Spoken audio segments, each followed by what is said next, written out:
శివాని పిలిచాడు వంటింట్లోకి వచ్చి చాణక్య. తల తిప్పి ముభావంగా చూసింది శివాని. ఏం చేస్తున్నావు? దోశ పోస్తున్నాను. ఎందుకంత కష్టపడతావు? ఇడ్లీకి వేస్తే పోయేది కదా. చట్నీ ఏం చేస్తున్నావు? చురుగ్గా చూసింది శివాని. నా వంటికి ఏ రోగాలు రొస్టు రాలేదు. ఇడ్లీ చేసి అలా పారేయటానికి. మీకు తినాలనుంటే చెప్పండి, రేపు చేసి పెడతాను. మాటలకు తడుముకున్నాడు చాణక్య. అబ్బా, అలాని ఏం కాదు. నువ్వు ఈ మధ్య డల్గా అనిపిస్తుంటేను. పర్వాలేదే, పెళ్ళైన ఇన్నేళ్ల తర్వాత ఇప్పుడు తొలిసారి నా ఆరోగ్యం గురించి పట్టించుకుంటున్నారు. థ్యాంక్స్. చాణక్య కొద్దిగా భయపడ్డాడు, కొద్దిగా జాలిపడ్డాడు.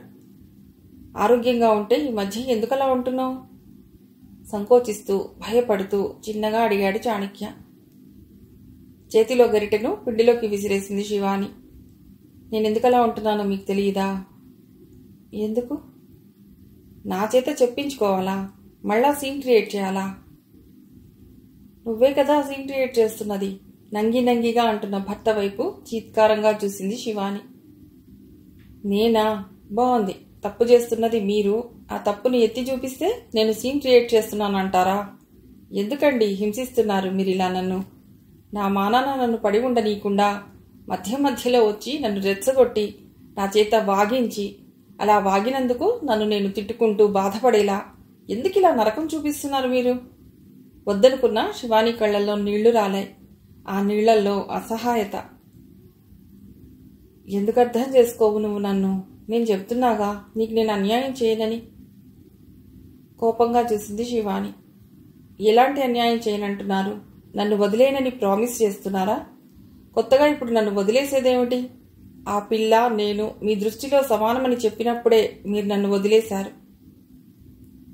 అందరి మగవాళ్ల కంటే నేను ఎక్కువ తప్పు ఏం చేస్తున్నాను?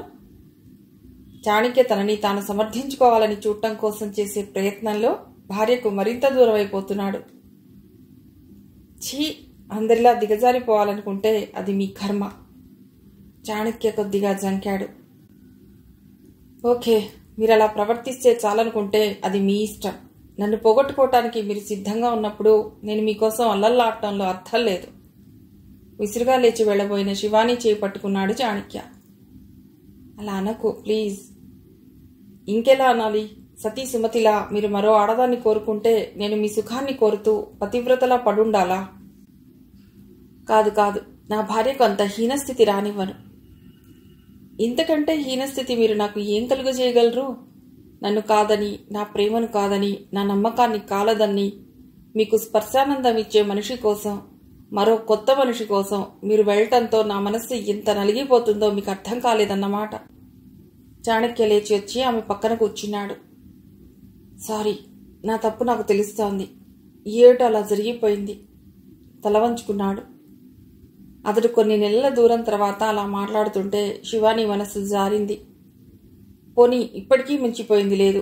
ఆ అమ్మాయితో మీ స్నేహం మానేయొచ్చు కదా. ఈ ఆడవాళ్లు మాట మీద నిలబడకపోవటం వల్లే మగవాళ్లు పతనంలోకి ఇంకా ఇంకా నడుస్తున్నారు. వీడు నావాడు అని అతడిని క్షమించే ఆడది అతడి ద్వారా నష్టపడుతున్న మరో అమ్మాయిని క్షమించలేకపోతోంది. ఆ అమ్మాయిని వదులుకోలేను. ఓయాసిస్లో నీటిపాయలా కనిపించిన అతడి ఆదరణకు మైమరిచిపోతున్న శివాని హతాసురాలయ్యింది.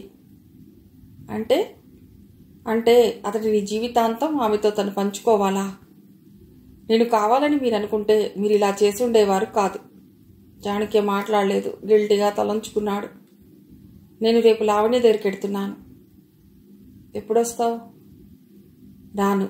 ఓ నిస్సహాయపు ఆడది ఏమేమి చేసి భర్తను దక్కించుకోవాలనుకుంటుందో సభ్యత సంస్కారాలే ప్రాణంగా బతికిన శివాని కూడా అదే చేస్తోంది. ఒకరింట్లో ఎంతకాలం ఉంటావు? నీకు అన్యాయం చేయనని చెప్తున్నాను కదా. కోపంగా చూసింది శివాని.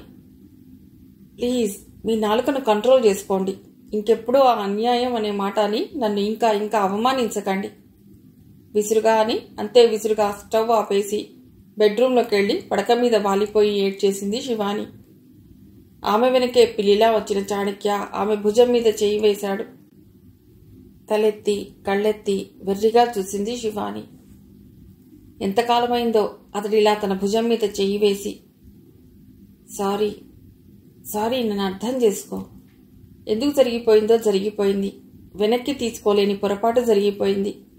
నన్నేం చేయమంటావు? దిగ్భ్రాంతిగా చూసింది శివాని. ఇంతవరకు కేవలం స్పర్శానందం కోసం తనని యంగని ప్రూవ్ చేసుకోవటానికే స్నేహం చేస్తున్నాడని అనుకుంటున్న శివానికి ఇది పెద్ద షాక్. అంటే శారీరకంగా కూడా కమిట్ అయిపోయారా? జారిపోతున్న కన్నీటిని పవిట చెంగుతో తుడుచుకుంది శివాని. ఆమెకి ఇలాంటి భర్త ముందు అతడి కోసం దేవురిస్తూ కన్నీరు కార్చటం చాలా అసహ్యంగా, అవమానంగా అనిపిస్తోంది. ఇంతవరకు తనేమనుకుంది? మనసివ్వకుండా శరీరం ఇచ్చున్నా తను తన్ని క్షమించుండేదనుకుంది. కానీ ఇప్పుడు అతడు ఆమెను తాకాడంటే తనలో ఎందుకింత బాధ, ఇంత ఆవేదన, ఇంత కోపం?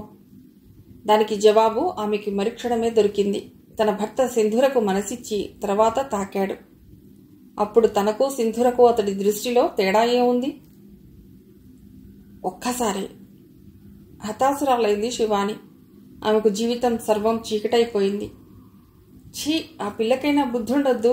60 ఏళ్ల తండ్రి లాంటి వ్యక్తికి లొంగిపోవటానికి శరీరం మీద అంత కంట్రోల్ లేకుండా పోయిందా ఆ పిల్లకు?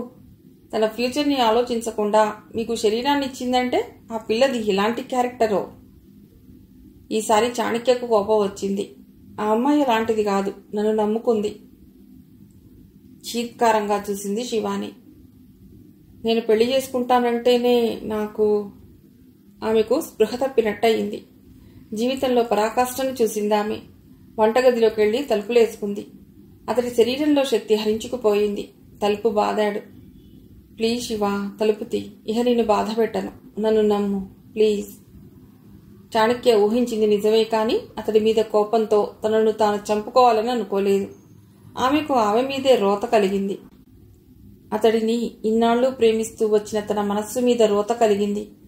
అందుకే ఆమె క్షణం కూడా ఆలస్యం చేయలేదు. కిరసనాయిలు కుమ్మరించుకుంది. కిరసనాయిలు వాసనకు బెదిరిపోయాడు చాణక్య. తలుపును పగలగొట్టాడు. అతడి అదృష్టం, చాలా కాలం నుండి బాగు చేయించాలనుకున్న తలుపు గడి ఊరికే ఊడిపోయింది. శివాని తనను తాను దహించుకోకముందే ఆమెను దహించుకున్నాడు. కిరసనాయిల్లో మునిగి ఉన్న భార్యను అలాగే పొదవి పట్టుకున్నాడు చాణక్య. ఆమె నిస్సత్తువతో కొంత, జరిగిన సంఘటనకు అసహ్యంతో కొంత కూలబడిపోయింది. శివా, ఇక తప్పు చేయను. నీ మీద ఒట్టు. కాదు, అమ్మ మీద ఒట్టు. ఇక తప్పు చేయను. నన్ను నమ్ము. నీ తర్వాతే నాకెవరైనా. ఆమె మళ్లీ కరిగిపోయింది. కానీ ఆమె ఈసారి దృఢంగా ఉండటానికే నిర్ణయించుకుంది. నిజం శివాని, కొద్ది రోజులుగా నేను ఆలోచిస్తున్నాను. నిన్ను బాధ పెట్టకూడదని ఆలోచిస్తూనే ఉన్నాను. నాకు కొంత టైం ఇవ్వు. నేను సింధుని వదులుకుంటాను. అపనమ్మకంగా చూసింది శివాని. ఆ వదులుకునేదేదో ఇప్పుడే వదులుకోవచ్చు కదా, నన్ను ఇంకా బాధ పెట్టాలా? అలా అడిగిన శివానీలో గిల్టీనెస్. అంటే ఓ కన్నెపిల్ల శరీరం మల్లం చేసిన తన భర్త కోసం ఆ పిల్లకు అన్యాయం చేయమని చెప్తోందా? శీలం పోగొట్టుకున్న ఆ పిల్ల భవిష్యత్ ఏమిటి? ఈసారి నన్ను నమ్ము. నాకు 3 నెలలు టైం ఇవ్వు. శివాని మాట్లాడలేదు. నాకై నేను ఆ అమ్మాయిని వదిలించుకోలేను. ఆమెకు నేను అన్యాయం చేశాను. ఆమె రియలైజ్ అయ్యింది. నా నుండి తప్పుకునేలా నేను చేస్తాను. తను అన్యాయం చేసిన ఒక అమ్మాయిని తనకై తను వదులుచుకోలేని తన భర్త మంచితనాన్ని అభినందించాలో, లేక ఆమెకై ఆమె తనని వదిలిపోయేలా ప్రవర్తిస్తానంటున్న భర్త క్రూరత్వాన్ని ఏవగించుకోవాలో ఆమెకు అర్థం కావటం లేదు. ప్లీజ్, ఇంకెప్పుడు ఇలాంటి అఘాయిత్యం చేయనని నాకు మాటివ్వవా? బ్లాంక్గా చూసింది శివాని. 3 నెలల తర్వాత కూడా ఇది కంటిన్యూ అయితే అప్పుడు నీ ఇష్టం. ఈ 3 నెలలు కాస్త ఓర్చుకో. నాకు ఈ అవకాశం ఇవ్వు. అలా భర్త ఆదరంగా, దీనంగా అడుగుతుంటే పెట్టుగా ఉండటం శివాని వల్ల కావటం లేదు. అయినా శివాని మాట్లాడలేదు. నా మాట వింటావు కదా? ప్లీజ్ పడుకో. కాస్త నిద్రపోతే నీకు బాగుంటుంది. నీకు టిఫిన్ తెస్తాను అని వెళ్ళిపోతున్న భర్తను నిరోమయంగా చూసింది శివాని. అతడి భయంలో, అతడి లాలనలో, అతడి ప్రామిస్లో, అతడి బాధలో తన పట్ల ప్రేమ ఉంది. కానీ తన మనసే తన మాట వినకుండా ఉంది. తను సగటు ఆడదానిగా ఉంటే ఎంతో బాగుండేది. భర్త తప్పులు చేస్తూ ఉంటే, భార్యలు క్షమిస్తూ కాపురాలు చేస్తూ ఉంటే. కానీ అది సబబా? ఏనాటికైనా భర్తలు మారనక్కర్లేదా? ఇహ ఆలోచించే శక్తి లేనట్టుగా కళ్ళు మూసుకుంది శివాని. శోష వచ్చిందాన్లా నిమిషంలో నిద్రపోయింది. దోశ ప్లేట్తో వచ్చిన చాణక్య భార్య వంక జాలిగా చూశాడు. ఇక శివానీని కష్టపెట్టకూడదు అని ఒక భ్రమాశ్చన్నమైన వాగ్దానం చేసుకున్నాడు. ఆమెని ఇంతకాలం చాలానే కష్టపెట్టాడు. ఎందుకిలా జరిగిందో జరిగింది. దాన్ని సరిదిద్దుకోవాలంటే తన మనసు తనతో సహకరించటం లేదు. అది సింధు వైపుకే ఆకర్షింపబడుతోంది. ఆమెతో గడపాలనే కోరికను అధిగమించటం తన వల్ల కావటం లేదు. ఏం చేయాలి? శివానీని బాధ పెట్టకుండా సింధుని స్వంతం చేసుకోవటం ఎలా? పశ్చాత్తాపపు విత్తనాన్ని తన హృదయంలో నాటుకోవాలననుకున్న చాణక్య తనకు తెలియకుండానే దుష్ట ఊహల మొలకల్నే నాటుతున్నాడు. శివాని మారుతుంది. తన ఇష్టాన్ని కాదని తను ఏమీ చేయలేదు. తను మారవలసిన అవసరాన్ని పక్కనబెట్టి భార్య మారుతుందనే ఆశాభావంతో ఆ రాత్రికి వీడ్కోలు చెప్పి కొత్త ఉదయాన్ని ఆహ్వానించాడు చాణక్య. సూర్యముఖి తన స్నేహితురాలు శివాని కళ్ళు రాల్చిన అశ్రువులతో తడిసిపోయిన ఉత్తరాన్ని తిరిగి మళ్లా చదవటం ప్రారంభించింది. నా గురించి నీకెన్నో రాసుకున్నాను. నా జీవితం గురించి, నా మనసులోని అలజడి గురించి, మారుతున్న సమాజం గురించి, మారని మనస్సు గురించి, ఇంకా ఎన్నో ఎన్నో. కానీ అప్పుడు లేని నిర్బంధభావమేదో ఇప్పుడు నా కళాన్ని చుట్టేస్తోంది. ఎంత ప్రాణ స్నేహితురాలివైనా నేను ఇలా వ్రాయటాన్ని నా మనస్సు నన్ను విమర్శిస్తోంది. అయినా తప్పదు. నాకు అవుట్లెట్ కావాలి. లేకపోతే నేను మానసిక రోగినైపోతానేమోనని భయం వేస్తోంది సూర్య. మా వారు రిటైర్ అయిపోయారు. ప్రశాంతంగా జీవితపు చర్మాంకాన్ని గడిపేయవచ్చు అనుకునే రోజుల్లో మా మధ్యలోకి ఎప్పుడు అడుగుపెట్టిందో తెలీదు గాని నాకు తెలిసేసరికే నా జీవన ప్రాంగణంలో నుండి మా వారిని ఆమె కనుసన్నల్లోకి లాగేసుకుంది ఓ అమ్మాయి. సూర్య, ఈ విషయం నేను గ్రహించి చాలా రోజులైంది. కానీ ఈ వయస్సులో మా వారు ఆ అమ్మాయి పట్ల ఆకర్షితులవుతారని నేను ఊహించలేదు. పైగా ఆయన లాంటి వారు కాదని ఇన్నేళ్లుగా నేను పెంచుకున్న అహంకారానికి గర్భభంగం అయింది. ఎలా మొదలెట్టాలో, ఎలా సాగించాలో, ఎలా ముగించాలో తెలియని అయోమయంలో నీకు రాసుకుంటున్న ఉత్తరం ఇది. సూర్య, నీకు తెలుసు, నేను అమ్మమ్మ ఇంట్లోనే పెరిగాను. నాకు ఆయన కొత్త. కానీ పెళ్లైన మరుక్షణంలోనే ఒకరిని విడిచి ఒకరు ఉండలేని క్షణాలు సృష్టించబడ్డాయి. నీకు చిత్రంగా ఉందా సూర్య? ఏమిటి ఇలా వ్రాస్తుందనుకుంటున్నావా? నాకైతే వయసు వచ్చింది గాని నా మనస్సుకు రాలేదు. ఏం చేయనే? అప్పట్లో నీవు లేందే నేను బతకలేనన్న ఈయన ఇంకా 25 ఏళ్ల యువకుడిలాగానే ఉన్నాడు. మా పెళ్లి నిన్న మొన్న జరిగినట్టే ఉంది. ఆ సంఘటనలు ఇన్నేళ్ల తర్వాత కూడా నా గుండెల్లో పచ్చగా పచ్చిగా ఉండగానే ఆయన నన్ను, నా నమ్మకాన్ని వమ్ము చేశాడు. నా స్థానంలో ఓ పసిపిల్లను ఊహించుకుంటూ ఆయన పతనమైపోతున్నాడు. నాది అనుకున్న నా ప్రేమను అవమానపరుస్తున్నాడు. ఆమె కబుర్లు చెప్పేటప్పుడు ఈయన కళ్లల్లో కనిపించే తేజస్సు, ఆయన కదలికల్లో కొత్త హుషారు, ఆయన మాటల్లో తొడిగే పరవశం, ఆయన మొహంలో నిగ్రహించుకుంటున్నా ప్రతిబింబించే సంతోషపు నీడ, ఇదంతా సూర్య అచ్చు 35 ఏళ్ల క్రితం తొలిసారిగా ఒకరినొకరం ఆకర్షితులైన క్షణాల్ని గుర్తు తెస్తోంది. అందుకే నేను ఆయన్ని అనుమానించవలసి వస్తోంది. ఇంతకీ సూర్య, ఆ అమ్మాయి వయస్సు ఎంతో తెలుసా? 25 ఏళ్లు కూడా ఉండవు. 2 ఏళ్ల క్రితం మీ అన్నయ్య గారు పనిచేస్తున్న స్కూల్లో తెలుగు పండిట్గా చేరింది. ఆ అమ్మాయి పేరు సింధూర. సూర్య, మా వారిలో ఆ అమ్మాయి పట్ల కలిగిన ఆకర్షణను గురించి నేను గ్రహించిన మొదటి క్షణంలో నాకెవరితో చెప్పుకోవాలనిపించిందో తెలుసా? మా అత్తతో, మా అమ్మతో. వాళ్లే బ్రతికుంటే సూర్య ఇప్పుడు ఎవరిని ఎవరు సమర్థించేవారో ఖచ్చితంగా నాకు తెలుసు. మా అత్త కూడా తన కొడుకు తాలూకు ఈ అపహాస్యపు పనిని సమర్థించేది కాదు. మా అత్త బతికి వస్తే బావుండుననే ప్రలోభం నా కనురెప్పల్ని తడిజేస్తోందే. ఇలాంటి సంఘటనలు ఆడవాళ్ల జీవితాల్లో కొత్తేమీ కాదు. కానీ 35 ఏళ్ల దీర్ఘమైన దాంపత్య జీవితం తర్వాత ఇంకా నా ఉనికిని, నా ప్రేమను, నా నమ్మకాన్ని అవమానపరచటానికి దేవుడని నేను నమ్మిన మా ఆయనకి మనస్సెలా వచ్చిందో తల బద్దలు కొట్టుకున్న అర్థం కావటం లేదే. సూర్య, ఇంతవరకు ఈ ఉత్తరం చదివాక నీ మనసులో నిలిచే ప్రశ్నను నేను ఊహించగలను. ఆయన నువ్వు అడగలేదా అని అంటావు కదా, అది పిచ్చి ప్రశ్న. జీవిత భాగస్వామి పట్ల అనుమానం రాకుండా ఉండాలే కానీ వచ్చాక బంధం బలహీనమైపోతుందని తెలిసి కూడా అడగలేకుండా ఉండలేరు. ఆ బంధానికి ఉన్న ప్రత్యేకతే అది. నేను నిలదీశాను. ఆ పిల్ల నీకేమవుతుందని అడిగాను. సింధు అంటే నాకిష్టం. మా ఇద్దరి మధ్య అంతకంటే ఇంకేమీ లేదు అన్నారు. ఆ ఇష్టానికో పేరుంది కదా అని అడిగా. నా ప్రశ్నకు ఆయన దగ్గర జవాబు లేదు. నేను ఇవ్వలేనిది ఆ అమ్మాయి మీకేమిస్తోంది? ప్రేమ, ఆలన, పాలన, లాలన, ఓదార్ప, జీవితాంతపు తోడా? ఏది? ఇలా నాలో నుండి దుమికి వచ్చే ప్రశ్నకు ఆయన నిశ్శబ్దమే జవాబవుతోంది. నా అనుమానమే ధృవీకరించబడుతోంది. సూర్య, నేను ఆయనకి ఇవ్వాలనుకుని ఆరాటపడిన ప్రేమని, లాలనని, పాలనని ఆయన యాక్సెప్ట్ చేయలేదు. ఆయన మనస్తత్వం అంతేనని సరిపెట్టుకున్నాను. అయినా ఈ మగవాళ్ళు ఎంత మనసు లేని వాళ్లే.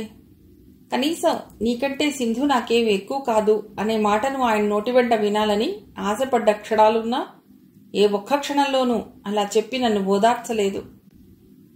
ఆయన నిజాయితీని మెచ్చుకోవాలో అతడి అహంకారాన్ని దూషించాలో అర్థం కావటం లేదే. నేను కుంచిత మనస్తత్వం కలదాన్నో, అమాయకురాలనో, తెలివిగలదాన్నో అర్థం కాని అయోమయంలో ఉన్నాను. ఈయన మనసులోని కల్మషం తెలియని సింధు ఈయనతో చదువుగా ఉందేమోనని ఒక్కోసారి అనిపిస్తోంది. ఈయన దగ్గర నుండి తన జీవిత అవసరాలు, అవసరమైన సరదాలు తీర్చుకోవటానికేనేమో. ఆ అమ్మాయిని నేను తప్పుపట్టడం లేదు సూర్య. ఎందుకంటే ఏ బలహీనపు ఘడియలు ఆ పిల్లని తనని దగ్గర చేశాయో గాని నష్టపోతున్నది ఆ పిల్లే. సూర్య, నరకం అంటే ఏమిటో ప్రత్యక్షంగా చూస్తూ రోజులు యుగాల్లా గడుపుతున్నానంటే నమ్ము. ఆయన ఆనందాన్ని నేనెందుకు నాశనం చేయాలని నా మనస్సును నేను నచ్చజెప్పుకున్నానే గాని అణుచుకున్న సహనం మోరెత్తి నన్ను కోపిష్టిదాన్నిగా చేస్తున్న రోజులు కొన్ని ఉన్నాయి. మొత్తానికి ఆడది తలవంచుకోక తప్పదనే సాంప్రదాయం ఎంత నైత్యమైనదైనా దానికి లొంగి సంసారాన్ని వీధిలోకి లాగకూడదనే సంస్కారానికి బంధీనై ఆయన మీద ప్రేమకు కట్టుబడి మొదటి రోజు బాధ, రెండవ రోజు ఆవేశం, మూడవ రోజు కోపం, నాలుగవ రోజు ప్రేమ, ఐదవ రోజు రాజీ. ఇలా నా జీవితం రోజుకో రకంగా నాకు నేనే జవాబు చెప్పుకోలేని రీతిలో సాగిపోతోంది. ఆయన లేనిదే నేను బతకలేననిపిస్తోంది. ఆయనతో తెగదెంపులు చేసుకోవాలని అనిపిస్తోంది. ఏదీ ఆచరించలేక అల్లాడిపోతున్నాను సూర్య. 3 వంతుల జీవితం అయిపోయింది. ఇహ ఉండేది చాలా స్వల్పం. దీనితో రాజీ పడాలో, ఆత్మగౌరవాన్ని కాపాడుకోవాలో నాకు బోధపడ్డం లేదే సూర్య. నీ స్నేహితురాలు తన సొంత జీవితానికి ఏం పరిష్కారం ఇచ్చుకోవాలో తెలియని స్థితిలో కొట్టుమిట్టాడుతోంది. ఈయన వచ్చి నన్ను హక్కున చేర్చుకుని నీకు నేనున్నాను అని అంటే ఈ ప్రపంచాన్నే జయించేనా? అది జరగదు. అందుకే ఆ ఆశకు అంతిమ వీడ్కోలు ఇచ్చేశాను. మరణించేదాకా ఈ జీవితాన్ని ఏ విధంగా గడపాలా అనేది నా ప్రస్తుత సమస్య. ఆ సమస్యకు నీదైన పరిష్కారం చూపిస్తావేమోననే దింపుడు కళ్ళెం ఆశతో నీ రిప్లై కొరకు ఎదురు చూస్తూ ఉంటాను. ఇట్లు ప్రేమతో నీ శివ. తన ప్రాణ స్నేహితురాలు శివాని రాసిన ఉత్తరం సూర్యముఖి చేతుల్లో నలిగిపోతోంది. ఉత్తరంతో పాటు ఆమె మనస్సు నలిగిపోతోంది. ఈ 4 రోజుల్లో ఆ ఉత్తరాన్ని 10 సార్లు చదివింది సూర్య. ప్రతిసారి రిప్లై రాయాలనుకుని పెన్ చేతిలోకి తీసుకుంటుందే గాని పూర్తిగా రాయలేకపోతోంది. రాసింది ఆమెకే నచ్చడం లేదు. తన స్నేహితురాలి జీవితానికి ఆమె ఇవ్వబోయే సలహా ఆమె బతుకుని బాగు చేస్తుందా లేదా అని ఆమె భయపడుతోంది. అలా అని రిప్లై ఇవ్వకుండా శివానిని టెన్షన్లో పెట్టడం కూడా మంచిది కాదు. ఫోన్ చేసి ఫోన్లో తన స్నేహితురాలి కన్నీటి శబ్దాన్ని తట్టుకునే శక్తి తనకి లేదు. తామిద్దరి జీవితాలు మిగతా వాళ్లకంటే భిన్నంగా అందంగా ఉన్నాయని ఆనందించి ఆ ఆనందాన్ని కలిసి పంచుకున్నారు ఇంతవరకు. ఇప్పుడు ఒకరి జీవితం అందరి ఆడవాళ్ల జీవితాల్లాగే రాజీ పడబోతోంది. అలా రాజీ పడే దౌర్భాగ్యం నుండి శివానిని ఎలా రక్షించుకోవాలి? ఎలా? లెటర్ ప్యాడ్ తెరిచింది. తన మనస్సును మూసేసుకుంది. ఉత్తరం రాయటం ప్రారంభించింది. శివ, నువ్వు ఎంతో ఆతృతగా ఎదురుచూస్తున్న ఉత్తరం నీవు ఊహించిన దానికంటే 4 రోజులు నీకు లేటుగా చేరబోతోంది. ఎందుకంటే ఆవేశంలో తీసుకునే ఏ నిర్ణయాలైనా, ఇచ్చే సలహాలైనా మంచివిగా ఉండవు. అందుకే ఆలస్యంగా రాస్తున్నాను. శివ, నువ్వు నీ అనుభూతుల గురించి రాశావు. నీ గుండెలోనే కాదు.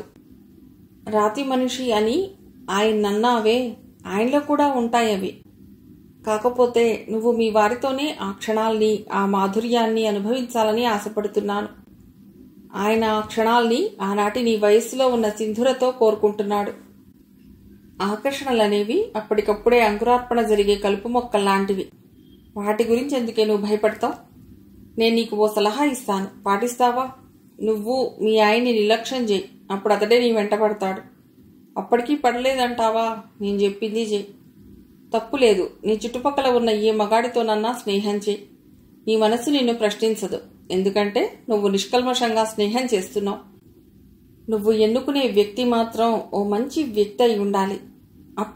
అప్పుడే తన పిల్లలకు తల్లి అయిన నిన్ను మిగిల్చుకోవటానికి ఆ పిల్లని వదిలేస్తాడు. అంతవరకు కొద్దిగా ఓపిక పట్టు శివ.